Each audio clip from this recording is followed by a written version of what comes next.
staring at your phone, scrolling aimlessly, and you just feel empty.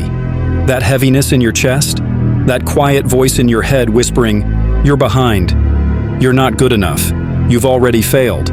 Yeah, that feeling. It's a liar. But here's the thing that hurts even more than that feeling lying to you.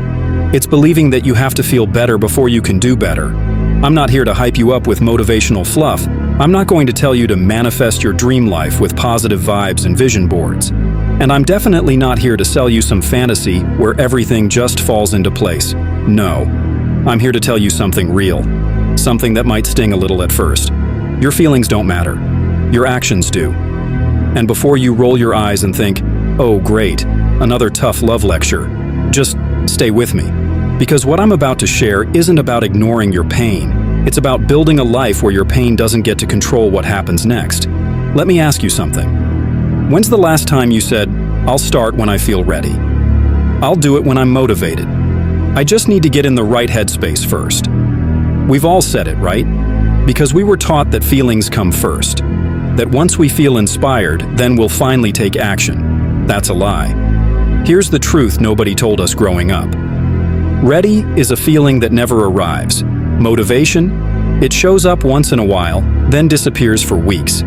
And that right headspace you're waiting for? That's just fear pretending to be logic. Every person you admire, every athlete, artist, entrepreneur, creator, they all have one thing in common. It's not that they wake up motivated every day. It's not that they always feel ready. It's that they move anyway. Let me be real with you. I've been there. There was a point in my life when I was completely paralyzed by anxiety. I couldn't get out of bed some mornings. Everything I hadn't done, every mistake I made, every person I thought I'd disappointed, it felt like the world was on my chest. And I kept waiting. Waiting to feel better. Waiting for that spark of motivation to fix my life. You know what happened while I waited? Nothing. Absolutely nothing. Because feelings don't build a business. Feelings don't repair a relationship. Feelings don't write books, lose weight, or break bad habits. Actions do. Here's what changed everything for me. Action doesn't need permission from emotion. You can be terrified and still make the call. You can be heartbroken and still show up. You can feel like a complete fraud and still do the work anyway. Your body doesn't care how you feel. Your hands can type whether you're confident or afraid. Your legs can move whether you're exhausted or inspired. Your mouth can speak truth, even when your voice shakes. That space between feeling and doing, that's where your real power lives. Now, I know what some of you are thinking. This sounds like toxic productivity. This sounds like ignoring mental health. So, let me be clear. I'm not telling you to push through trauma alone. I'm not telling you to grind yourself into burnout. What I'm talking about is the everyday resistance that stops most people from ever becoming who they're capable of being. That little voice that says, "Not today." That tiny spark of discomfort that disguises itself as impossibility. Here's something I love from physics. Inertia. An object at rest stays at rest. An object in motion stays in motion. Your life works exactly the same way. When you're stuck in that loop, scrolling, overthinking, numbing, avoiding, it feels impossible to move. But once you take that first small step, something shifts. That's momentum. One action leads to another, and another, and another. Until one day you're not pushing anymore, you're rolling. But it starts with one thing: movement. There was a study once done on people suffering from depression. They split them into two groups. One group only took action when they felt motivated. The other took small, simple actions every day, no matter how they felt. Guess which group improved faster? The action group. And here's the twist. Once they started moving, their emotions followed. They didn't wait to feel better to act. They acted, and then they felt better. That's the truth no one talks about. You don't wait for courage. You build it by acting through fear.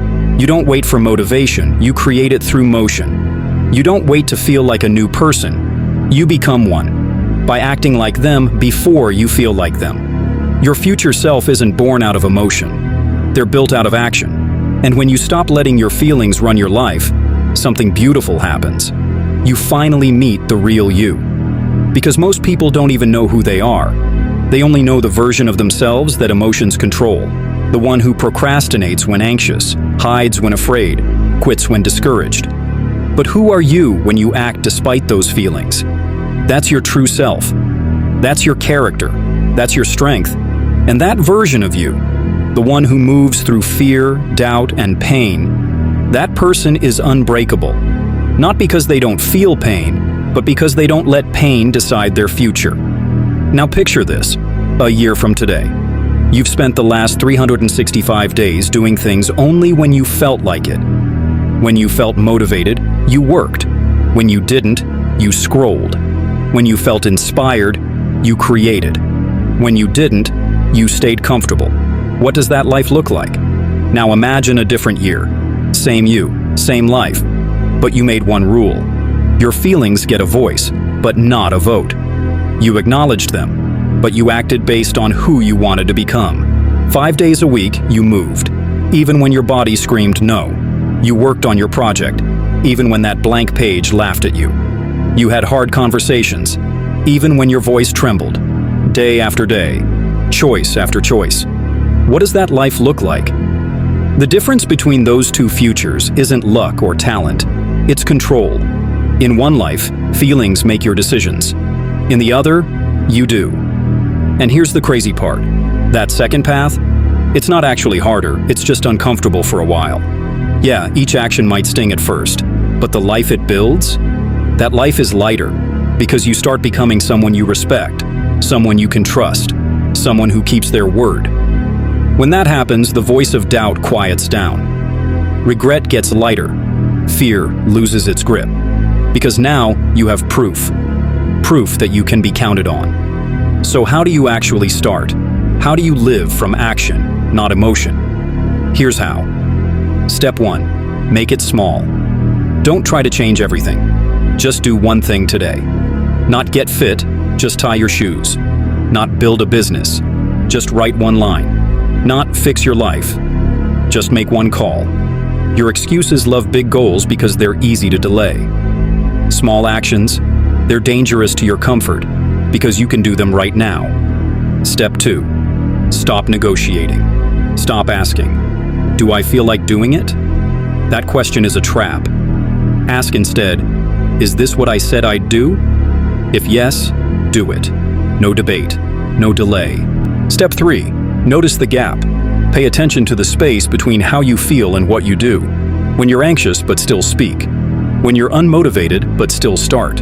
When you feel fear but still move. That's power. That's proof that feelings are temporary, and you are not. Feelings are weather. You are the mountain. Step 4. Celebrate differently.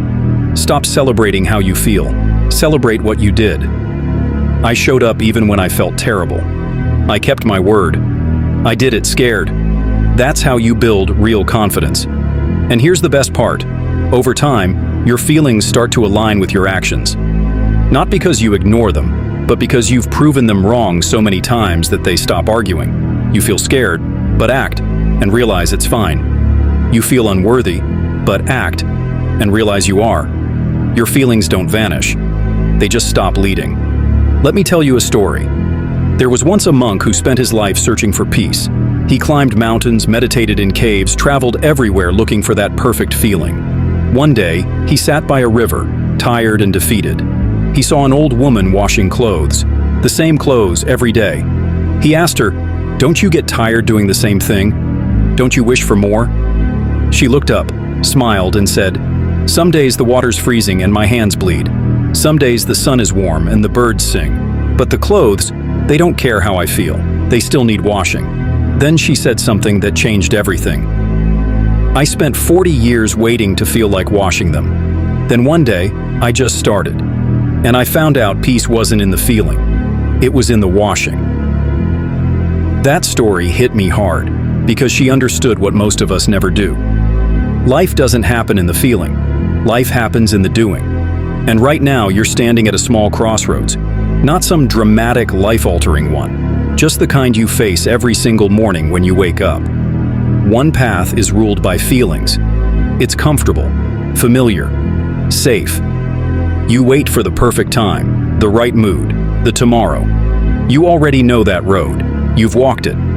The other path? It's uncomfortable. It asks you to move when you don't feel like it, to speak when you're afraid, to try when you're not ready. But here's the secret. That discomfort doesn't last forever. Because every time you act despite the feeling, something changes.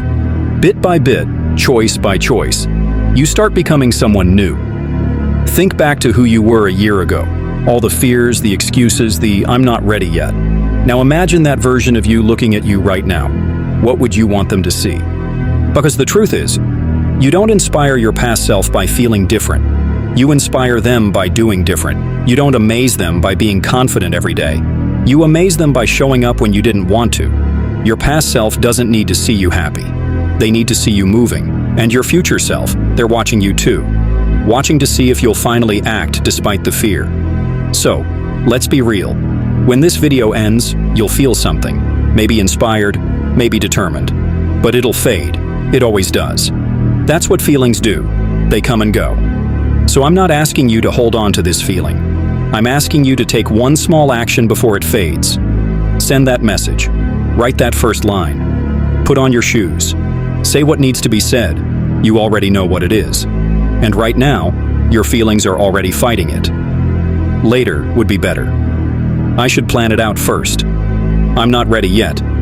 They'll say that no matter what you do. The question is, who's in charge? Them or you? Because 5 minutes from now, if you act, you'll be different. Not perfect, not transformed, just different. You'll be someone who proved, in the smallest but most powerful way, that your feelings don't control your life. And tomorrow, when those same feelings come back, you'll have something new. Proof. Proof that you can move despite fear. Proof that you are not who your feelings say you are. So here's my challenge. Within the next 5 minutes, take one action. Just one. And notice that you did it. That the feeling said no, but you said yes. Because that, right there, is where everything changes. Your feelings don't matter. Your actions do. And you get to prove that truth to yourself. Right now. Not tomorrow. Not when you're ready. Now. The person you're becoming is watching. Don't keep them waiting.